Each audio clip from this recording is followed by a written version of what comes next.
Heute möchte ich darüber reden, was führt Jesus zum Klimawandel ganz konkret sagen. Würde Jesus über das Thema reden, ja oder nein?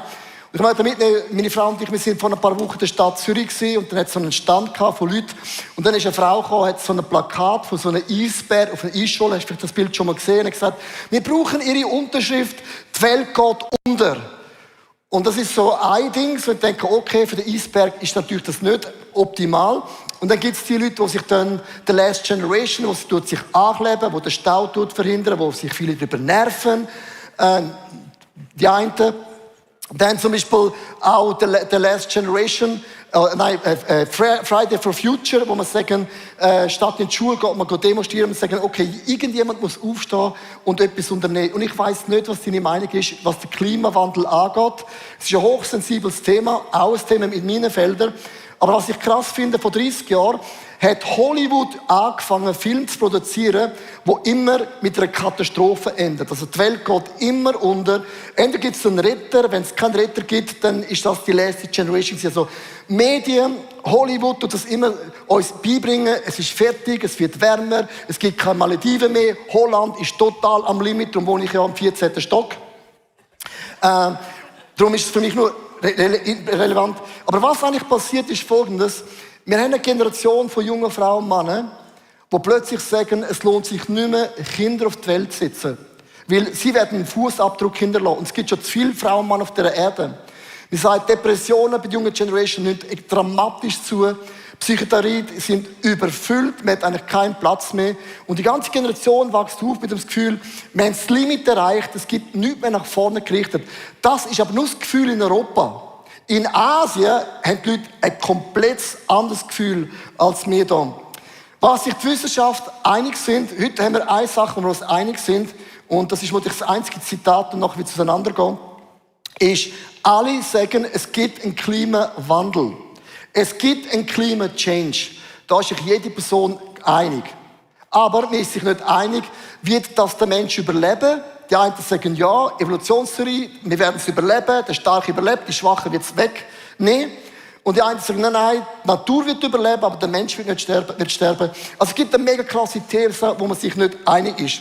Das Ganze hat eigentlich so ein paar Momente gehabt, wo das Ganze beschleunigt worden ist. Und zwar, der James Hansen hat in der Newsweek 1988 geschrieben, der Greenhouse-Effekt zum ersten Mal auf der Frontpage. Wir gewusst, wow, wir leben in so einem Treibhaus und all unsere CO2-Abgas wird uns eigentlich irgendwann uns selber ersticken. Mit anderen Worten, wir werden uns selber umbringen. Dann ist der Al Gore gekommen, im Jahr 2006, hat eine mega klasse Tour gemacht. Der Inconvenience Truth, das heisst die unangenehme Wahrheit, hat gesagt, Erde brennt. Hey, liebe Leute, es ist höchste Eisenbahn, wir müssen etwas unternehmen, sonst kommt es mit uns nicht gut. Und das ist so das Grundgefühl, wo du jeden Tag in den Medien kannst lesen, die Welt geht unter, The Last Generation, es braucht einen Friday for Future und all diese Sachen. Und ich möchte Folgendes sagen, in all dem innen gibt es einen Punkt von der Wahrheit. Es ist ja nie einfach, alles ist per se richtig oder alles ist per se schlecht, aber ein Fakt, über den redet niemand, und zwar, NASA hat herausgefunden, dass in den letzten 20 Jahren ist die Erde um 5% grüner geworden. Und das lesest du nie. Das ist ganz interessant, weil das passt in das Konzept hinein, du bist einer zu viel auf dieser Erde. Und man sagt ja, dass CO2, was es im Moment zu viel gibt, Blätter saugen das auf und es hat den Effekt, dass Bäume werden grüner und Bäume mit den Blättern werden aber auch Kälte der Erde geben. Also eigentlich auch einen positiven Effekt. Über das redet man oft nicht. Es gibt so 4 Haltungen, wie man mit dem Klimawandel umgehen kann. Die einen sind mega frustriert. Die einen sagen, heitere Fahne, jemand muss aufstehen, so geht es nicht mehr weiter. Zu viele Menschen, ihr essen alle zu viel, viele Minion. Geht einfach nicht, ist unmöglich. Und sie sind total frustriert. Sie wissen nicht mehr alle mit dem Gefühl, man macht Bilder kaputt, man tut sich ankleben mit einem neuen Kleber. Der klebt so fest, dass die Straße ein Problem hat. Und sie sind mega frustriert.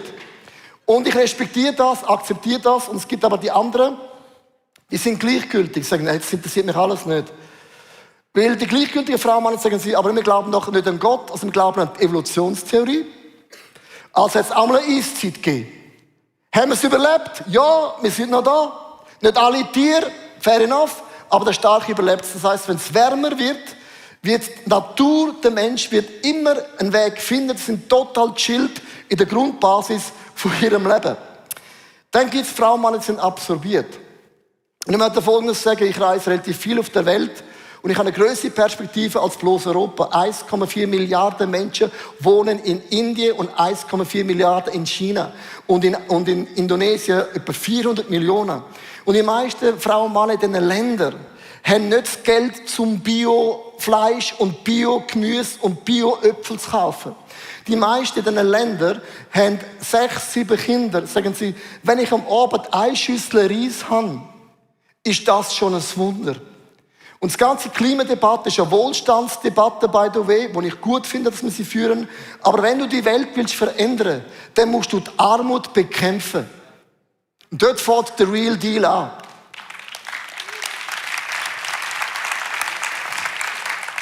Darf ich noch eine Klammer aufmachen? Dann mach sie zu. Going Green. Elektroauto. Super. 2 Fragen. Woher hast du das Lithium? Und woher ist der Strom? Eine andere Frage.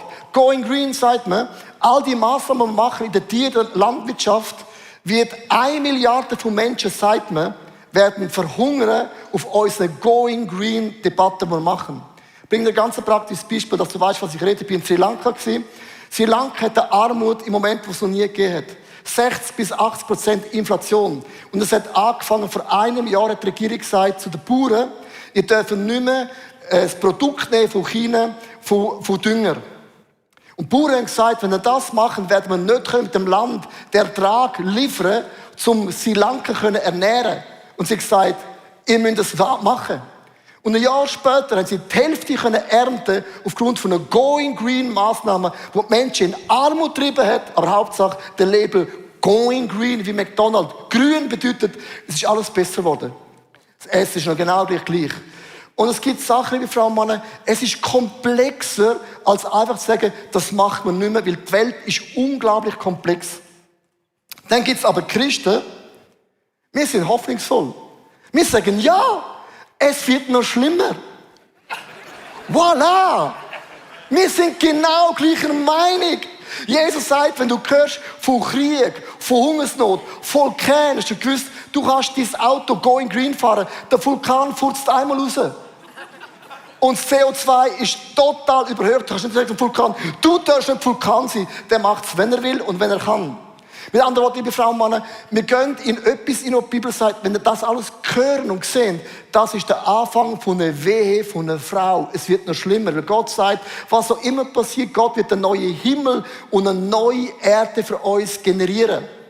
Es kann sein, dass Gott auf der Erde das alles erneuert. Kann er machen. Gott kann sagen, der Himmel kommt vom Himmel oben ab auf die Erde etwas Neues. Oder Gott macht etwas komplett Neues. Wie das Gott macht, I don't know. Aber wir Christen dazu sagen, Gott wird etwas wiederherstellen, wie mein Körper auch. Und für die kein Haar mehr haben, sagen, wow, ich freue mich auf den Tag, wo ich wieder Haar habe. Amen. So ist unsere Perspektive, die wir haben. So. Ich möchte erklären, wie ist die Klimakrise entstanden? Und das ist meine Meinung. Sie hat beim Sündenfall angefangen. Adam und Eva, vor Adam und Eva hat es keinen Krieg gegeben, keine Ungerechtigkeit, kein Virus, nichts. Harmonie vom Mensch zu Tier, von allem. Und Adam und Eva haben gesündigt und seit dem Tag ist alles durcheinander. Tiere haben einen Flick in der Birne, der Mensch weiss nicht mehr, was ist oben und unten. Alles hat sich total verschoben. Und der Paulus sagt im Römerbrief, Kapitel 8, Vers 22 bis 23, und ich liebe, wie der Paulus den Brief anfängt. Wir wissen ja, mit anderen Worten, wieso muss ich euch das vorlesen? Es wissen wir ja sowieso. Kennst du das? Ihr wisst das ja. Das hat meine Mutter immer gesagt, Leo, du weißt das. Ich sagte, aber manchmal vergesse ich. Dass die gesamte Schöpfung jetzt noch leidet und stöhnt wie eine Frau in den Geburtswehen. Aber auch wir selbst, denen Gott bereits jetzt seinen Geist als Anfang das neue Leben gegeben hat, seufzen in unserem Innern. Jeder von uns hat gewisse Sachen, die sind nicht okay. Ich freue mich für den Tag, wo der komische Leo in mir endlich nicht mehr da ist. Ich freue mich auf den Tag, wo der Leo perfekt ist und ich bin ja schon sehr nach. Am nicht perfekt sein. Ich bin wenigstens realistisch in meinem Leben. So. Denn wir warten voller Sehnsucht darauf, dass Gott uns als seine Kinder zu sich nimmt, auch unseren Körper von aller Vergänglichkeit befreien. Also wir haben eine Perspektive, und ich möchte erklären, es bedeutet nicht, dass wir passiv sind. Ich möchte noch erklären, was wir mit dem machen. Aber wir haben eine Perspektive, dass Gott uns erlöst, unser altes Leben erlöst. Und Gott wird auch die Erde erlösen. Es heisst in der Offenbarung 16, Vers 8 bis 9, zum erklären, was kommt auf uns zu. Dann goss der 4. Engel seine Schalen über die Sonne. Von nun an quälten sich die Menschen mit ihrem Feuer. Alle Menschen litten unter der sengenden Glut, doch keiner kehrte um und erkannte Gott als den Herrn an, dem alle Ehre gebührt. Sie verfluchten vielmehr seinen Namen und lehnten sich weiterhin gegen ihn auf, der sie mit einer solchen schrecklichen Katastrophe heimsuchte. Liebe Frau und Mann, es wird nicht besser, es wird schlimmer. An dem Tag, wo wir Menschen Gott nicht mehr suchen, wird Gott uns zeigen, was es heißt. Der Fluch von Gott bedeutet nicht, dass Gott etwas macht. Gott zieht seine Hand weg. Und Gott sagt, okay, ich will euch dem Schicksal, und es passiert mit euch, was immer passiert. Das Segen von Gott bedeutet, Gott hebt deine Hand auf dich. Und der Fluch heisst, Gott zieht die Hand weg. Wenn du sagst, es gibt keine Hölle zum Beispiel, die Menschen sagen, es gibt keine Hölle, das heisst, du kannst leben, wie du willst. Was ist denn passiert? Dann wird die Hölle in unserem Lebensstil sichtbar auf der ganzen Welt. Du kannst Hölle nicht verdrängen. Ich sehe es immer wieder aufploppen, wenn Frauen und Männer nicht an Gott glauben. Was ist unsere Einstellung zu dem Klimawandel? Und Gott sagt in 1. Moses 1, Vers 18, möchte jetzt eine Grundlage legen. Und Gott segnete sie, das heißt Adam und Eva, Mann und Frau, männlich und weiblich heißt es im Urtext. Und gab ihnen den Auftrag, seid fruchtbar und vermehrt euch, bevölkert die Erde und nehmt sie in Besitz. Es ist eure Erde, es gehört euch. Kabash. Herrscht, Radam, über die Fische im Meer, die Vögel in der Luft und aber alle Tiere auf der Erde. 2 Wörter, wo du theologisch musst wissen, ich habe oft schon darüber geredet. Kabash bedeutet besitzen. Heisst mit anderen Worten, du nimmst etwas unter deine Füße und du machst etwas besser. Gott sagt, ich gebe euch die Erde und vermasseln es nicht, verkacken es nicht. Machen das schön, dekorieren es mit eurer Kreativität. Dass wenn ich komme, ich kann sagen, wow, crazy, wie schön sieht denn das aus? Dann sagt das Wort Rada heisst, ihr müsst beschützen, wie ein Hirt seine Herde. Beschützt Tier, beschützt Natur, beschützt Menschen. Das ist der Grundtext. Ein einfaches Bild, ich spiele ja Golf, habe zwar schon lange nicht mehr Golf gespielt, im letzten Jahr habe ich eine Frau beim Golfen abgeschossen. Sie lebt noch. Das ist das Gute daran. Aber ich habe seitdem eine Golfblockade. Ich habe nicht mehr Golf spielen, immer das Gefühl, ich werde jemanden töten. So, aber beim Golfen habe ich das Bild mitgebracht. Ein guter Golfer haut ein Stück Rasse raus. Das nennt man Divot. Und wenn du kein Rasse rausschlägst, bist du kein guter Golfer. Je grösser, desto besser ist dein Swing. Aber was du nicht machst, du lässt nicht das Teil einfach liegen. Du gehst an, nimmst ein Stück Gras, tust es rein und stampfst es mit dem Fuß wieder an, damit der Nächste, der kommt, einen wunderbaren Golfplatz vor sich hat. Und es gibt eine Golfregel, bis kein Vollpfosten. Denk an dich, es ist auch dein Golfplatz. Und das ist mein Bild, wenn Gott sagt, es ist dein Garten, deine Erde, das daheim. Mach alles für die Möglichkeiten, um das schön hinterlassen. Es gibt auf Social Media so einen Post, ich möchte euch zeigen, ein Pferd, ein Pferdeabdruck, oder? Schon mal gesehen? Ein Hundenabdruck, ein Vogelabdruck, aber das ist ein Vollpfosten. Und ich verstehe in dem Post, was gemeint ist, aber es ist auch dahinter eine Botschaft, es gibt viele Leute auf der Erde, wir haben nicht Platz für alle. Gut, sagen wir in der Schweiz schon lange, wir haben keinen Platz mehr, wir haben Berge noch. Aber wir sagen mit dem eigentlich, mit anderen Worten, deinen Fußabdruck sollst du auf 0 heben. Also am besten, es wird dich schon nicht geben, dann hat man neutral 0, 0 einen Fußabdruck. Und hinter dem möchte ich dir sagen, wir sind Krönung der Schöpfung. Gott hat gesagt, nimm die Erde, mach etwas draus, nimm sie in Besitz, es ist dein Daheim, beweg dich wie dich kannst drin bewegen.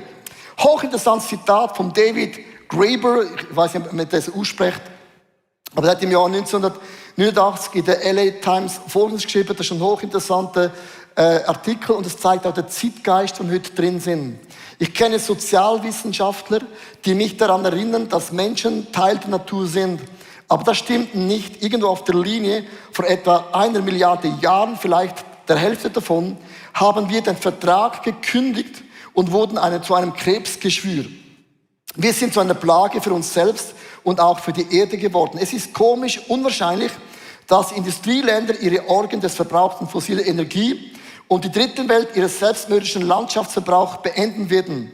Bis zu diesem Zeitpunkt, an dem die Homo sapiens beschließt, sich wieder der Natur anzuschließen, jetzt kommt's.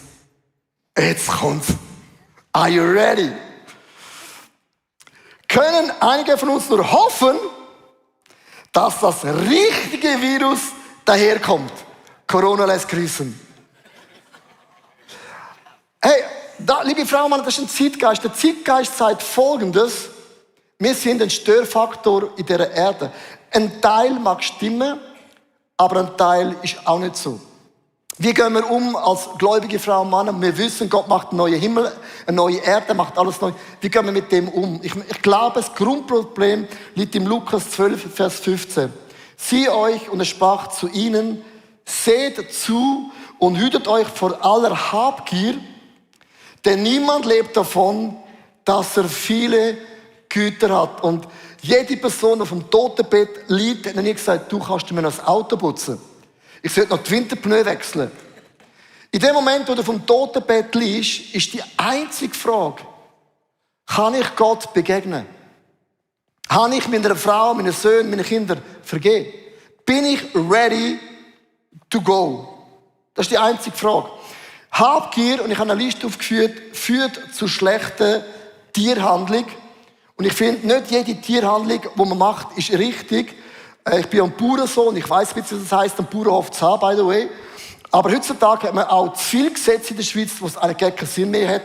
Aber ich denke, im Ausland gibt es viele Sachen, wo Tierhaltung absolut, und das Fleisch isst es dann auch noch. Das musst du mal geben, kein Wunder, haben wir Allergien. Sprüche 12, Vers 10 sagt die Bibel, ein guter Mensch sorgt für seine Tiere. Kabasch, dies daheim, dein Garten, der Gottlose, aber behandelt sie absolut grausam. Das andere ist der Umgang mit unserem Land. Die Bibel sagt zum Beispiel in 2. Mose 23, Vers 11, am 7. Jahr lässt ihr das Land brach liegen und sät und erntet nicht. Auch das Land braucht einen Break, einen Sabbat, wo sich erholen kann. Heutzutage ist ja nur die Frage, wie viel kann ich aus dem Land rausholen? Und die Bibel sagt, let's the Land chill. Auch das Land braucht mal einen Freitag. Braucht ja auch. Dann der Umgang mit Ressourcen. Plastik, absolut schwierig. Ganze Food Waste, absolut Katastrophe, was wir wegwerfen. Du kannst nicht gegen das Fliegen jammern und du wirst Brot weg. Darf ich wiederholen? Du kannst nicht gegen das Autofahren jammern und du isst nicht alles auf. Ganz, ganz schwierig. Da würde meine Mutter dir einen Kopfnuss geben. Und ich dir auch noch.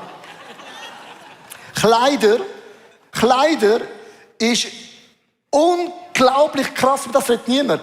Vergiss das Flugzeug für einen Moment. Sondern Kleider, das sind Depotmülle, die man nicht mehr entsorgen kann.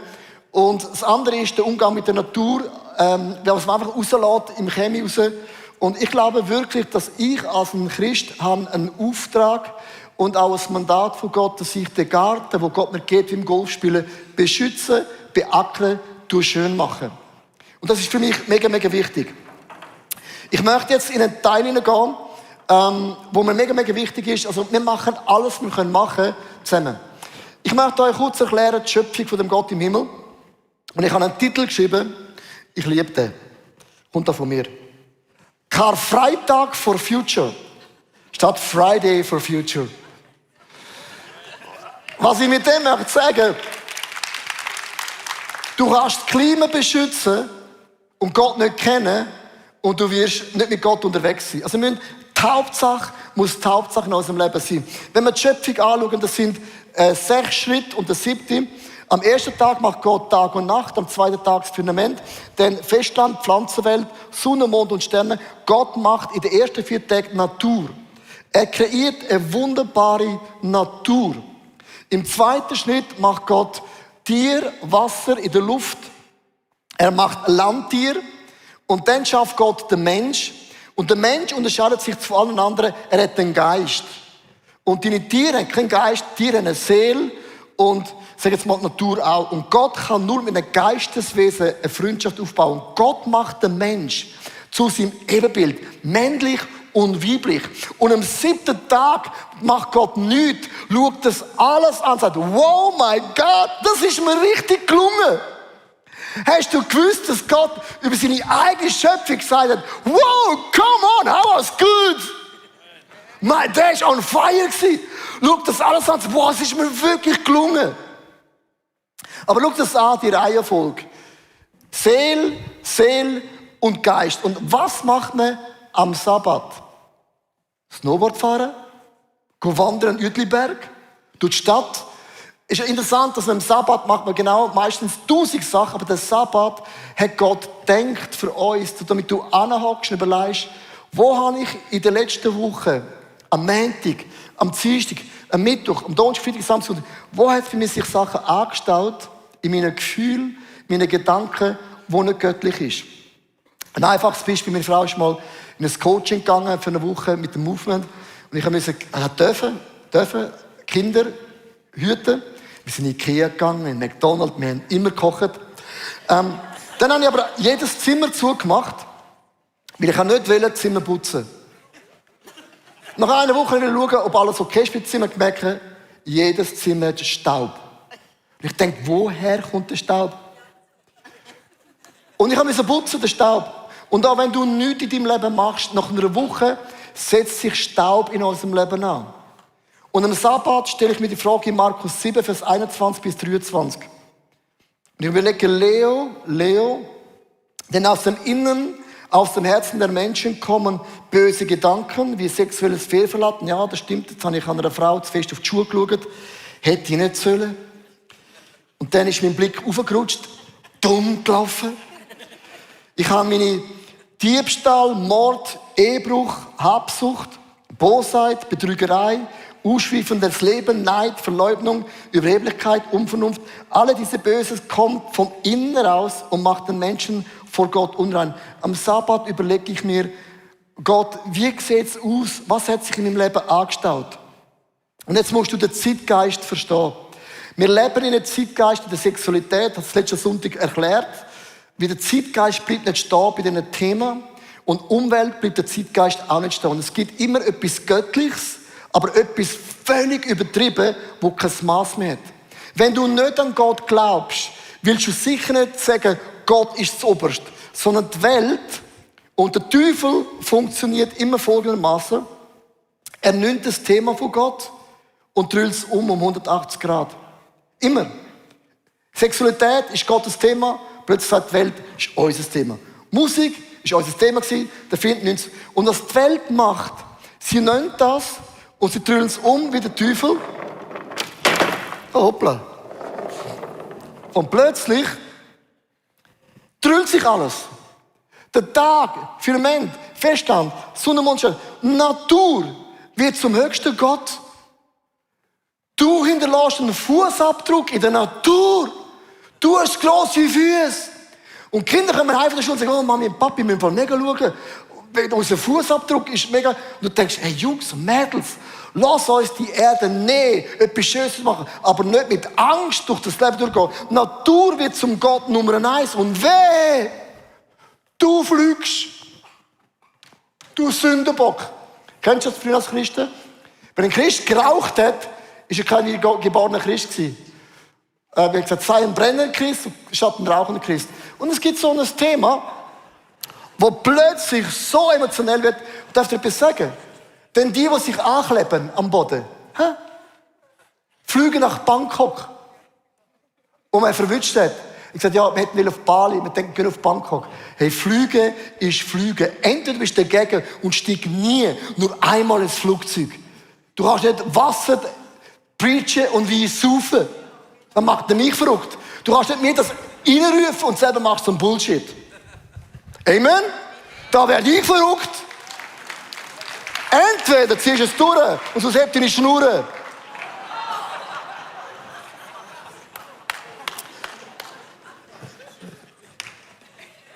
Ist auch der Podcast, den wir nachher wieder löschen.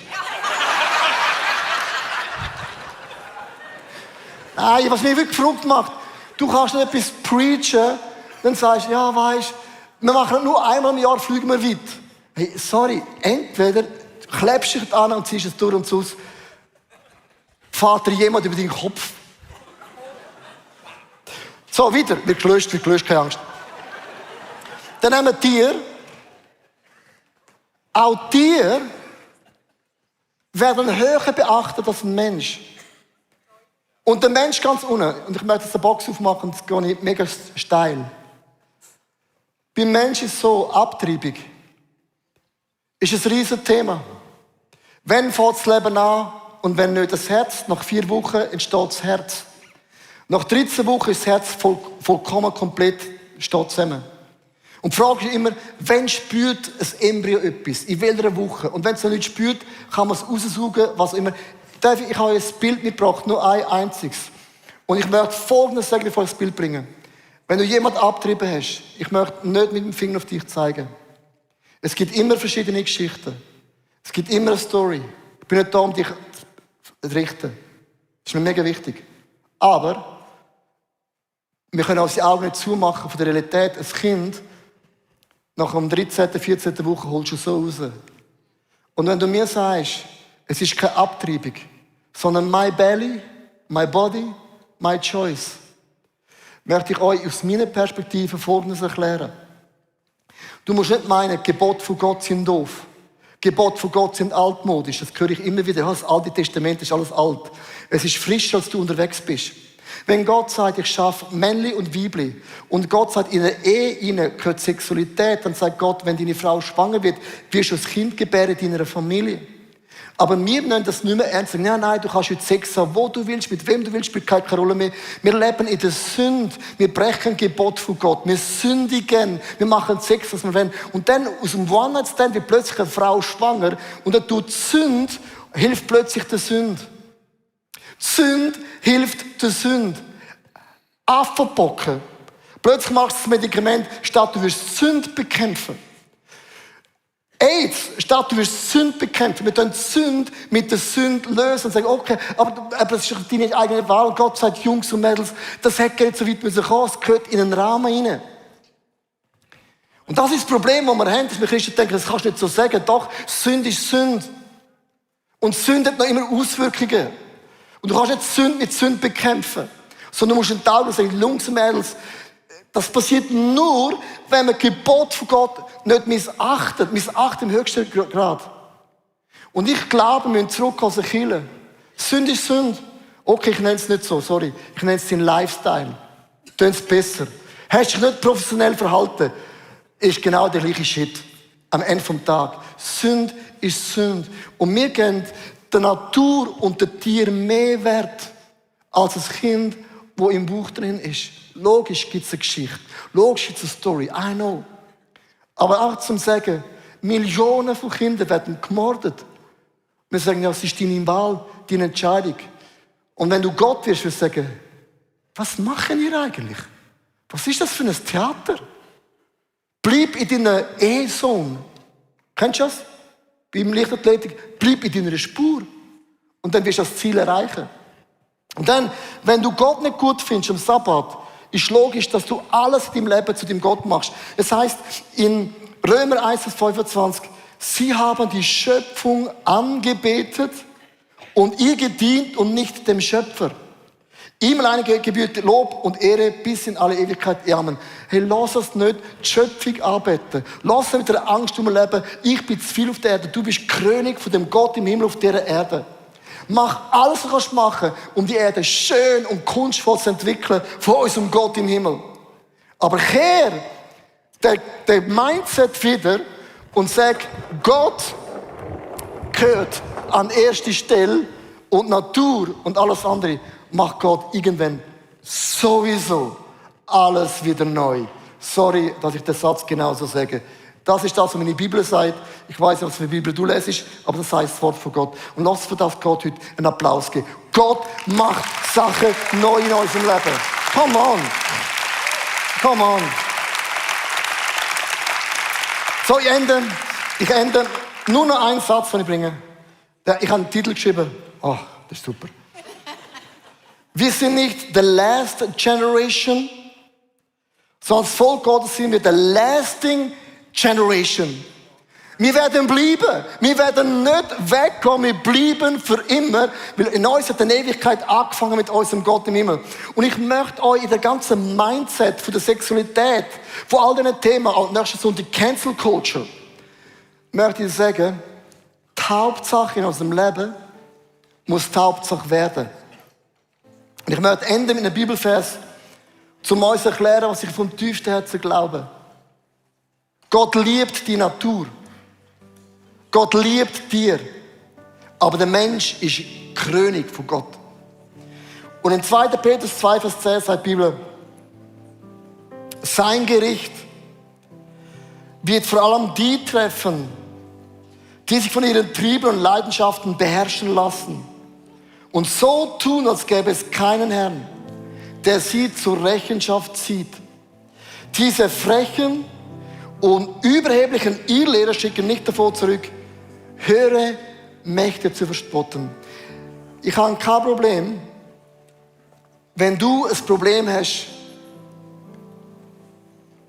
Nein, ich habe nicht das Problem, wenn du rauslässt und sagst, ich habe das nicht mehr hören von Jesus.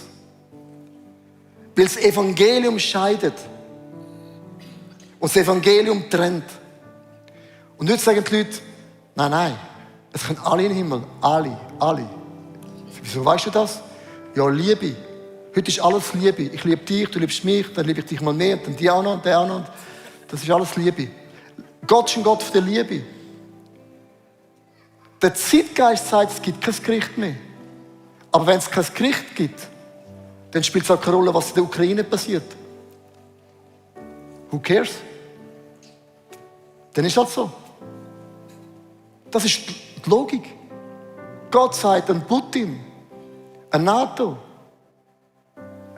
der deutsche Virolog, alle, der Leo, du, wir alle stehen vom Gericht von Gott. Und Gott wird bei jedem mal sagen, was hast du mit dem Sohn Jesus gemacht? Und du wirst Verantwortung tragen, jeder von uns, fürs Handeln auf dieser Erde. Niemand kommt davon. Wenn das nicht der Fall ist, spielt jedes Thema keine Rolle. Dann lebe, wie du willst. Die Bibel sagt nein. Er wird dich zitieren. Er wird mich zitieren. Er wird uns zitieren. Und ich möchte Gott in den Tag sagen, Gott, ich habe am Sabbat habe ich mein Herz dir angeschüttet. Ja, meine Gedanken und meine Gefühle und dann alles, ich habe mich dir angegeben. Und ich lasse nicht zu, dass der Zeitgeist mein Leben bestimmt, sondern das Wort Gottes, sagt die Bibel, ist das Licht auf dem nächsten Schritt, den ich gehe. Die Bibel ist das Licht von meinem Leben und nicht der Blick und die Medien. Es ist immer noch das Wort Gottes, das mich treibt. Ich möchte einladen, aufzustehen, live, online, Microchurches. Ich möchte heute mit einem Gebet beenden. Und zwar, wenn du noch nie dein Leben Jesus anvertraut hast. Und wenn du heute da bist und merkst, ich bin mir nicht sicher, ob ich wirklich in den Himmel komme. Vielleicht sagst du, ich habe eine mega schlimme Sache gemacht, Leo. Ich brauche Vergebung. Weißt du, das Coole an Gott? Er vergibt uns. Und ich möchte dich einladen, für einen kurzen Moment deine Augen zu schliessen. Und wenn du merkst heute, ich möchte Jesus mein Leben anvertrauen, ich muss zurückkommen zu der ersten Liebe, dann bete mit mir. Dann sag, lieber Jesus, ich danke dir für mein einmaliges Leben. Es tut mir leid, wenn ich Sachen falsch gemacht habe. Ich habe Menschen und dich zutiefst verletzt. Aber ich habe auch mir meine Würde genommen. Ich möchte dich bitten, vergib mir meine Sünden. Rechne mir das nicht an. Ich lade dich ein, in mein Leben zu kommen. Bist du das Zentrum von meinem Leben? Ich möchte dich bitten, leite und führe du mich. Beschützt du mich und begleite du mich. Und wenn ich in der Gefahr bin, dir untreu zu werden, dann hol mich zum Weg zurück und mich ins ewige Leben führt. Hey, und die Bibel sagt, wenn du das Gebet betet hast, all deine Sünden und Fehler sind dir vergeben. Jesus, Gott trägt dein Namensbuch vom ewigen Leben. Du bist sein Sohn und seine Tochter. Und ich möchte dir Folgendes sagen. Und das ist mein Gebet, das ich seit Jahren bete. Das Gebet von David. Ich sage Gott, ich will den Lauf vollenden. Ich will nicht in den letzten paar Metern straucheln. Und du weißt, ich will, weil die Bibel sagt, wer glaubt, der steht. Acht, das nicht falsch.